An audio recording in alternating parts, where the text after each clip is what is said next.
apologize.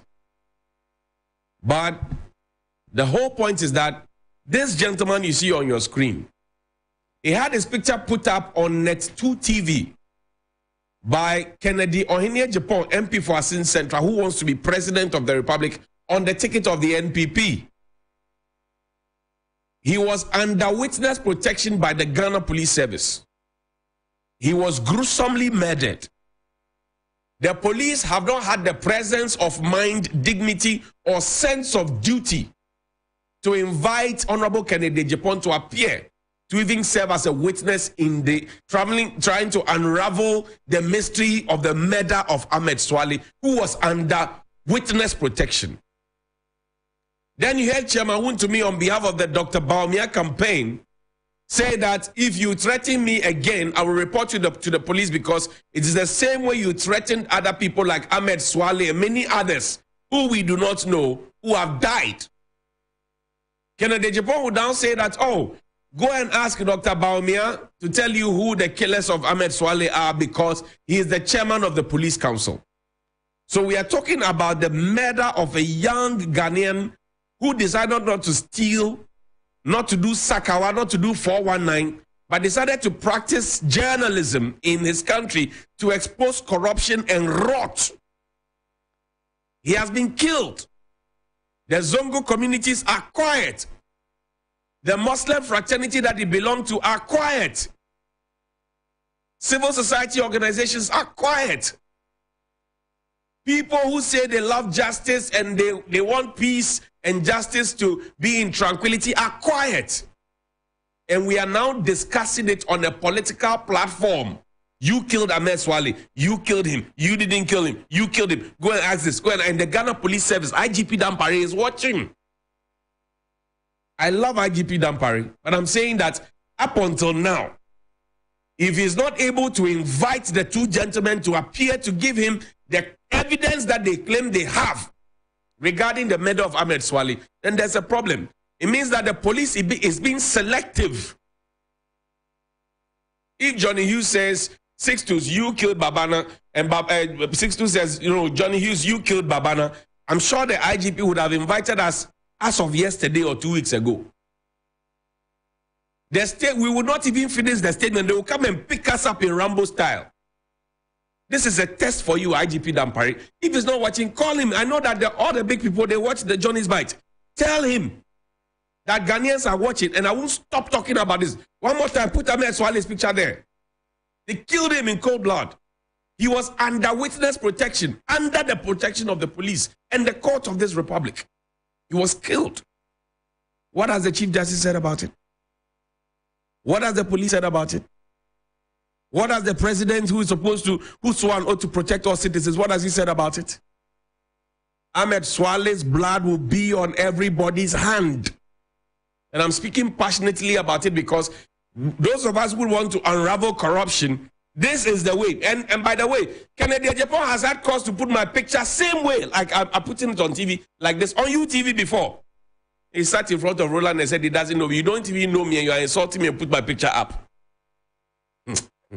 Let me not speak my gun. Now, the second issue I want to talk about today is those guys who go around clamping vehicles. Put the picture up there. I don't know why they do it. Sometimes you're in the car.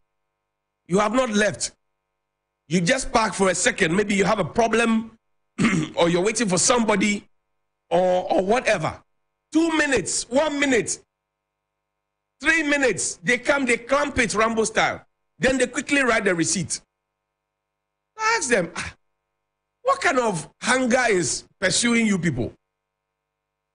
Who sent you? They say, oh, our boss. Why are you doing it? They say, because you parked. I said, does it occur to you, and this is not my vehicle, because I won't park where you want to clamp it. But you see, vehicles are machines and they have genuine problems. And I'm not sure I'm alone. Yesterday, somebody called me and he was very livid that, I had parked. My car had a problem. The engine was overheating. I was inside the car. I was just getting out to open it to check what's happening. I had gone to the boot to pick out the coolant. Then they clamp the vehicle. Same thing happens at the airport. They say there's a notice there that you can't park more than 10 minutes. If you like, go to the airport where the signage is. Park for even 2 minutes, they will come and clamp it. Even 2 minutes, they will clamp it. So then the question you ask yourself is, who actually checks for the 10 minutes to elapse? Who does that? The assemblies are looking for ways to rip people of their monies. And they use this nonsense to rip people of their monies. It's not fair. I agree, you want to make money. You want to generate intelligently generated funds. On the front page of the daily graphic today, Professor Boping is talking about the fact that we need to utilize the taxes well. These things that you deduct, the assemblies are still dirty. Your gutters are still choked. Your roads are still not fixed. Yet you come and collect property rate and business operation permits shamefully. Shamefully. Shamefully. And they use some dirty ovens, then they come and park and then get out 6, 7 of them, they come and clamp the vehicle. You see the vehicle, the vehicles are not even roadworthy. The vehicles, Mr. Buzia DVL, the vehicles that they use to do these operations and clamp, they are not roadworthy. You should be clamping down on them too. Should be clamping down on them. We're just misbehaving because we have power and authority. Why do we do that? Now, please pull up the MPP letter for me. The New Patriotic Party has apologized and have disassociated themselves from the nonsense that happened at UTV. But this is the genesis of the whole matter. It's a letter dated the 19th of September 2023, addressed to the General Manager of Despite Media, Shape House, Accra. It says, reform United Showbiz program. So we are not sure if it's an advice, if it's a directive, or if it's an order. Reform United Showbiz program. I trust this message finds you well. Directed by the leadership of the party, attention to made regarding the primetime program United Showbiz. Currently, United Showbiz appears to be operating as a platform that serves the interests of the opposition National Democratic Congress. It is evident to any discerning viewer who has followed the program in recent weeks that its content has significantly deviated from its original purpose and relevance. The program now frequently features intemperate language, unconstructive rants, and outright insults directed at the presidency by panelists. This has become a recurring pattern that raises the question of whether the show has inadvertently transitioned into a political talk show. If such a transformation is indeed the case, it is imperative to address the imbalance in representation, granting the New Patriotic Party a fair and equitable platform to ensure objectivity, fairness, and equal play. In upholding your station's duty of care towards the public, it is incumbent upon the management to facilitate equal representation rather than turning blind eye to this issue. A thriving democracy thrives on diverse viewpoints to propose and debate policies. While we in the MPP welcome a mature conversation about the economy and its related challenge, we cannot condone the erosion of public discourse to such a lamentable level. This is not merely a matter of politics or criticism.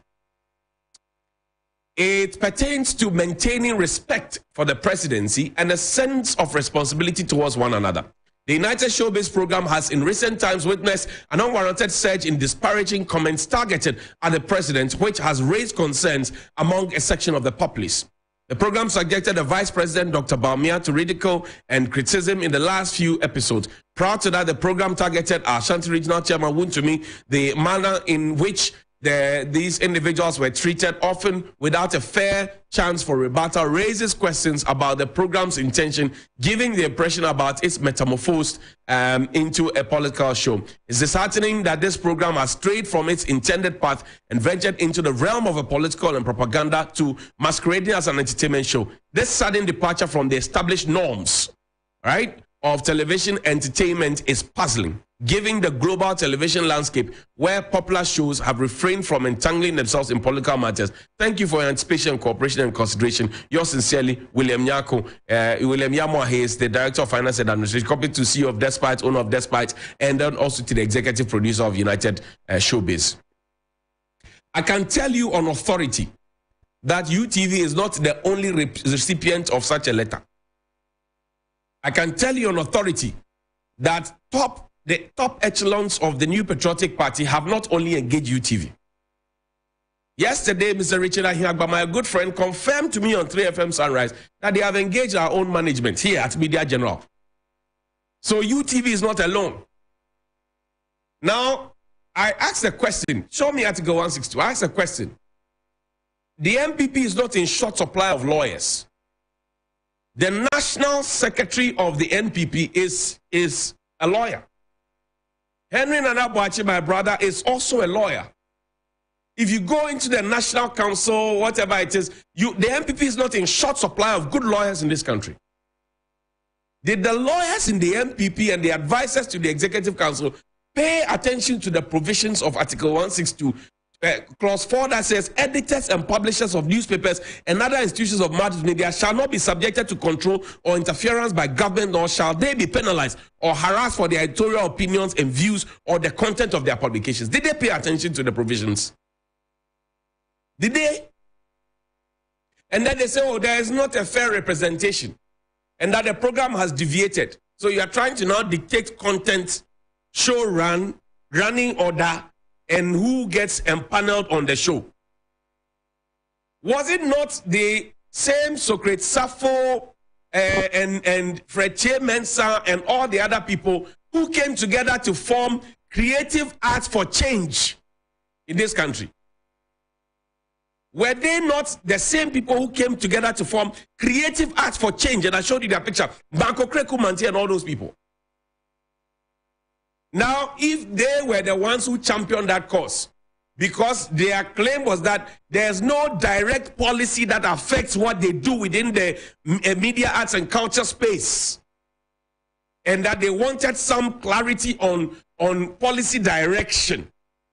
And now, John Mahama and his administration set up the ministry. Nana Addo Dankwa Akufo-Addo Bawumia have maintained the ministry, right?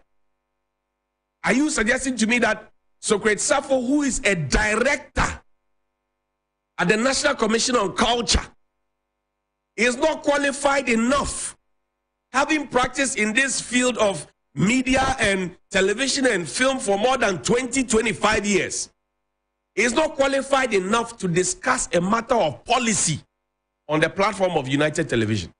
Is that the suggestion?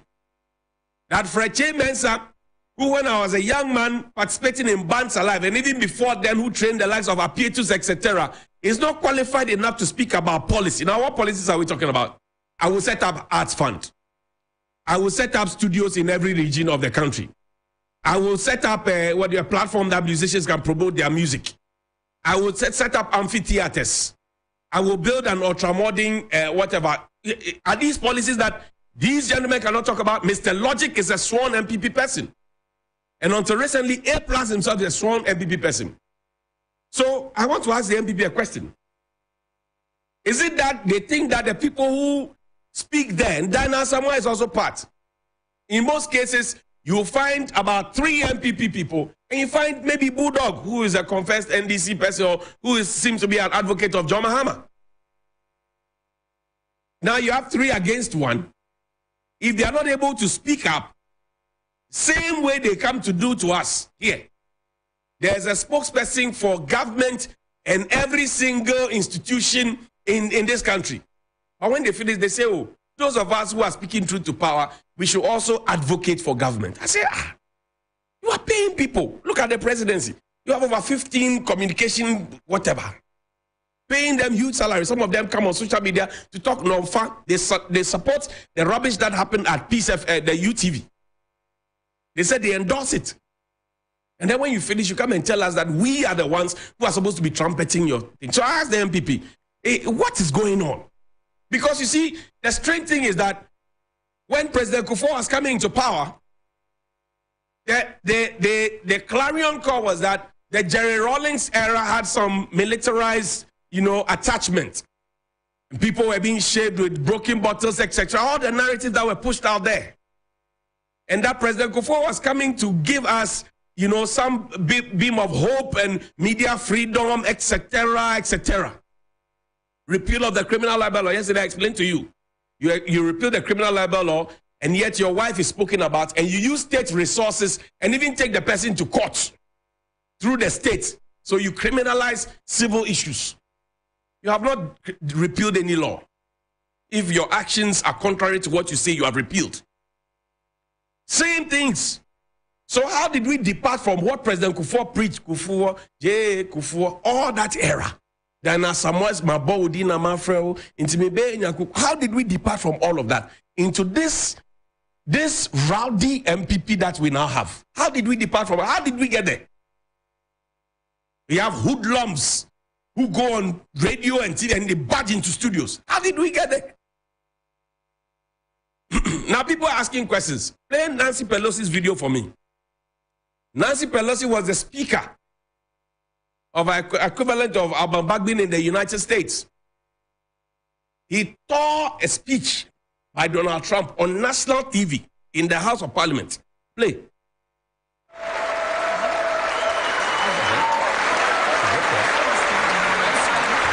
She did. Wait. Sure did.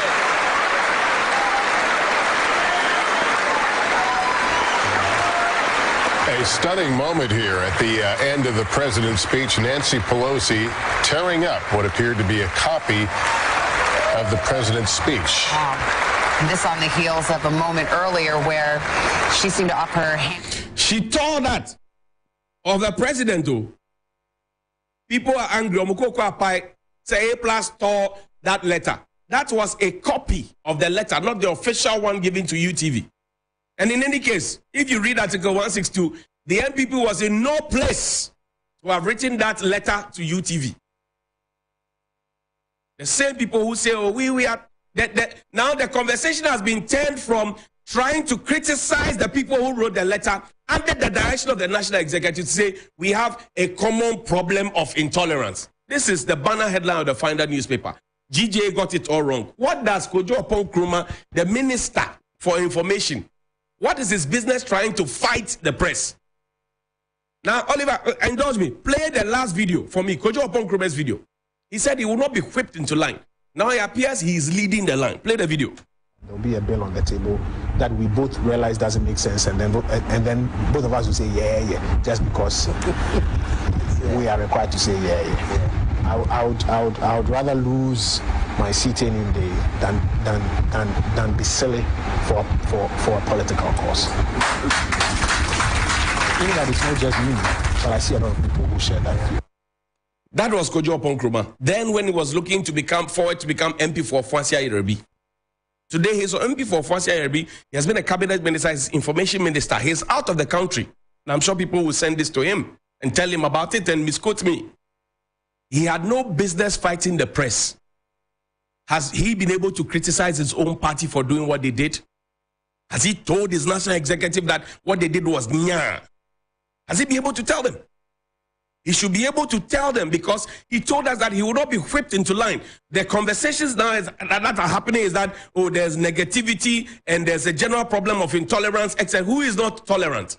You are the ones who are not tolerant. Because I used to do a similar thing of Johnny's Bites under somebody else's administration. Nobody called me to threaten me. Nobody chased me. Nobody came to speak to my media organization. You are the ones going about attending to media organizations and actually dictating the content and who gets empaneled. And you say you are the beacons of hope. You are the doyens of democracy. What happened?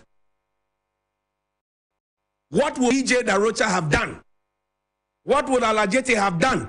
What would Victor Usu have done? Would they have sat to see such a letter from the National Executive written to a media house? Think about it. Good morning. We know go not so.